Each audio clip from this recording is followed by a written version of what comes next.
ya estamos otra vez por aquí. Sí, pero todavía no me aparece. Sí, sí, es que estoy, voy a compartir la pantalla hasta ahorita. Está bien.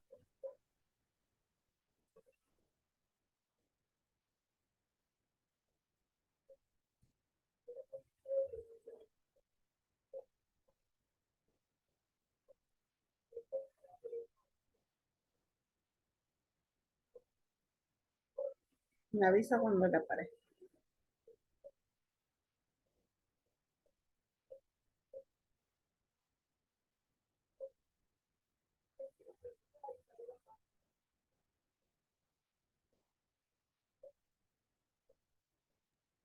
Y aparece un cuadro negro. Espere, tal vez está cargando. ¿Y ahora? No, fíjese que no me aparece la diapositiva. Listo, ahora sí. Ok. Entonces, estábamos, ay, que ahora a mí se me quitó. Ahí está.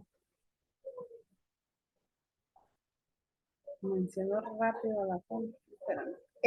Le aparece en pequeña, ¿verdad? Todavía. No en grande. En grande. Eh, no, Pantalla completa. todavía no. Ahora sí. Ah, ok.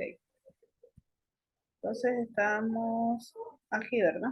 Estamos, ya íbamos, sí, estábamos en esta parte de aquí, la fuente secundaria. Entonces decíamos que las fuentes primarias pues vienen siendo lo que son los tratados fundacionales, es decir, lo que hacen que se crean los organismos internacionales, y las fuentes secundarias serían las normas que adoptan o que son adoptadas por las instituciones comunitarias para poder desarrollar los objetivos que se crearon en los tratados fundacionales.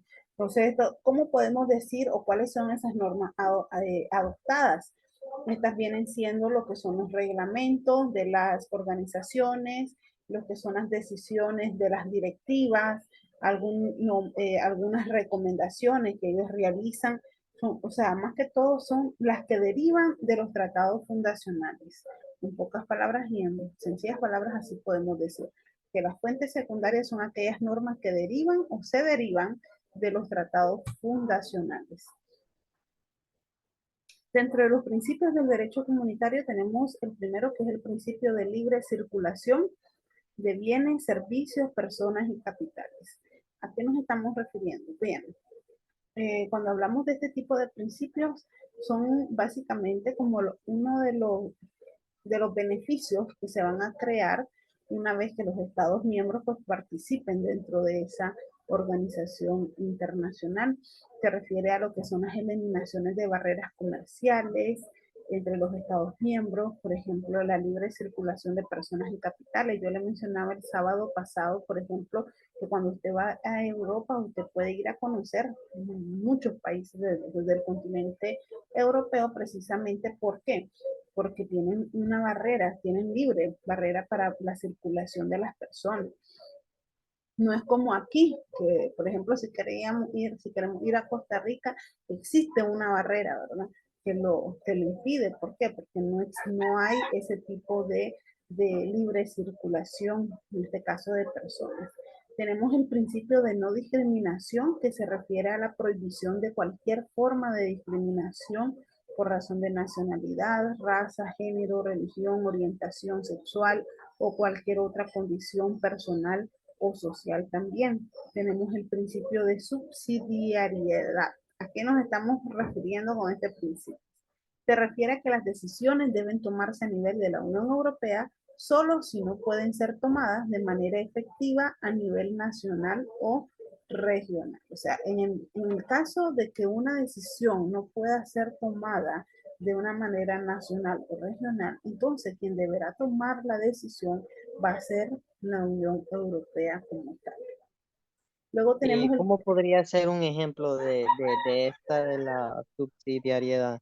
sí, por ejemplo, cuando hay una decisión o un conflicto entre dos países que no se debe de tomar ni con la norma nacional de uno ni con la norma nacional del otro, entonces quien debe de tomar la decisión, por así decirlo, va a ser quien, el órgano superior a los dos Estados miembros, en este caso la Unión Mm, Europea. sí, ya, Sí. ahora sí.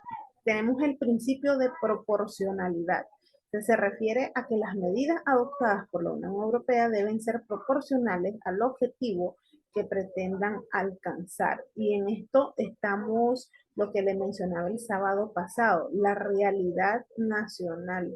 Muchas veces se pueden crear normas que no van de la mano con la realidad nacional. Por ejemplo, que aquí en Nicaragua se establezca de que el salario mínimo va a ser de 20.000 córdobas. O sea, es algo que no hay, ¿verdad? De dónde hacerlo. Sería una ley que no se podría aplicar aquí. ¿Por qué? Porque no es nuestra realidad nacional. El país no tiene las condiciones para poder poner, por ejemplo, que el salario mínimo sea de 20.000 córdobas, porque ninguna empresa lo va a poder pagar. Es decir, es una ley que va fuera de, o está fuera de total realidad nacional. Entonces, lo mismo pasa en la parte de las organizaciones internacionales. Las normas o las leyes que ellos crean deben de estar basadas también en la parte de que en realidad los Estados miembros puedan cumplir con ellas. Y el principio de cooperación leal, que se refiere a que los Estados miembros deben cooperar entre sí y con las instituciones de la Unión Europea para poder alcanzar los objetivos comunes establecidos por los tratados fundacionales. Desde el momento en que un Estado forma parte de una organización internacional, se debe de comprometer precisamente a la cooperación, porque ese es uno de los objetivos que persigue toda organización internacional, la cooperación.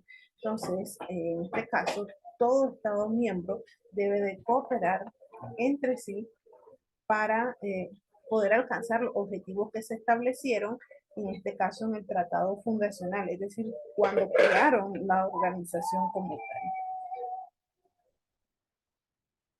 Bien, vamos a ver este tema de la intergubernamentalidad. ¿A qué nos estamos refiriendo con la intergubernamentalidad? Pues bien, está relacionado a lo que estábamos hablando anteriormente, el principio de cooperación. Básicamente se refiere a la colaboración entre los Estados miembros de la Unión Europea para poder tomar decisiones y adoptar políticas comunes. Cuando los Estados miembros se presentan, ¿verdad? Y hacen una asamblea, cada uno de ellos aporta una decisión. ¿Con qué objetivo? Precisamente de crear lo que es la intergubernamentalidad, es decir, la colaboración entre cada uno de los Estados miembros para tomar decisiones y adoptar políticas comunes. En otras palabras, es una forma de gobernanza que implica la participación activa de los Estados miembros en el proceso de toma de decisiones. Creo que eso es uno de los objetivos principales que toda organización internacional debe de tener, lo que es la intergubernamentalidad. ¿Por qué? Porque es necesario escuchar las opiniones de los miembros. Es como cuando nosotros estamos en el aula de clase, ¿verdad? Y el docente hace una pregunta o va a tomar una decisión y quiere escuchar a los estudiantes. Cada estudiante debe de dar su punto de vista. Entonces, en el plano internacional, eso se le denomina intergubernamentalidad, es decir, en pocas palabras, escuchar la opinión de todos los Estados miembros para así poder adoptar unas políticas comunes.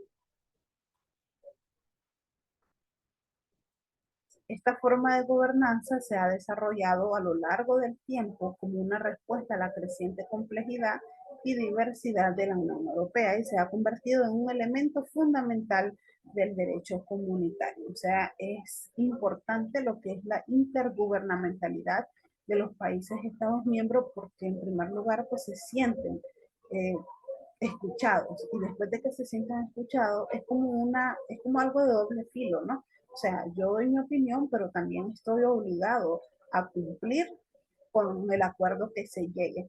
¿Por qué? Porque yo ya di mi opinión, yo ya di mi punto de vista, entonces también estoy sometido a la decisión que vayan a tomar. Se podría decir de que es como, se hace como tipo un consenso para consolidar, para consolidar de todo lo que los países aportan lo mejor. Exactamente. Por, o sea, básicamente también persigue por aquello que, que a mí no me tomaron en cuenta, porque tengo que cumplirlo. Hay países que pueden tomar esta postura, pero con la intergubernamentalidad no es posible. ¿Por qué? Porque también a él se le tomó en cuenta como Estado miembro activo. Entonces, también por eso le digo, es como doble filo, ¿no? Por haberte escuchado, entonces también tenés que Sí, exactamente. cumplir con lo que acordamos, por así decirlo. Entonces, a través de esto, ¿verdad? De lo que es la intergubernamentalidad, los Estados miembros pueden participar en la toma de decisiones en áreas que son de su interés particular y al mismo tiempo trabajar juntos para alcanzar los objetivos comunes. O sea, considero de que la intergubernamentalidad debería ser aplicada para todos los estados o todas las organizaciones internacionales como tal.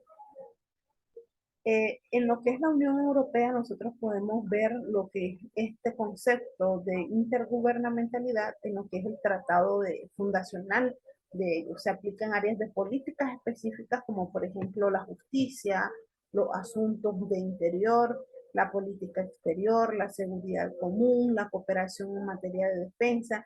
En todas estas áreas está lo que es la intergubernamentalidad y los Estados miembros mantienen el control sobre las decisiones adoptadas, mientras que la Unión Europea actúa como coordinador y facilitador de la cooperación. Es decir, básicamente al estar los Estados miembros involucrados, ellos mantienen ese control sobre, es decir, mantienen quiénes son los miembros que están tomando o que están adoptando esas decisiones y por lo tanto la Unión Europea solamente está coordinándolos, es decir, solamente está viendo qué Estado es el que está actuando, qué Estado es el que está tomando las decisiones que ya se habían adoptado. Es decir, viene siendo como un coordinador y facilitador. Los Estados miembros son los que trabajan como tal en este caso, los estados son los que deben de cumplir con lo que dice la intergubernamentalidad y la Unión Europea solamente coordinarlos. De esa manera es que trabaja al menos lo que es esta organización internacional de la Unión Europea. Bien, nos queda menos de un minuto, se va a cortar el video. Vamos a volver a entrar para el otro bloque, ¿ok? Está bien. Bueno.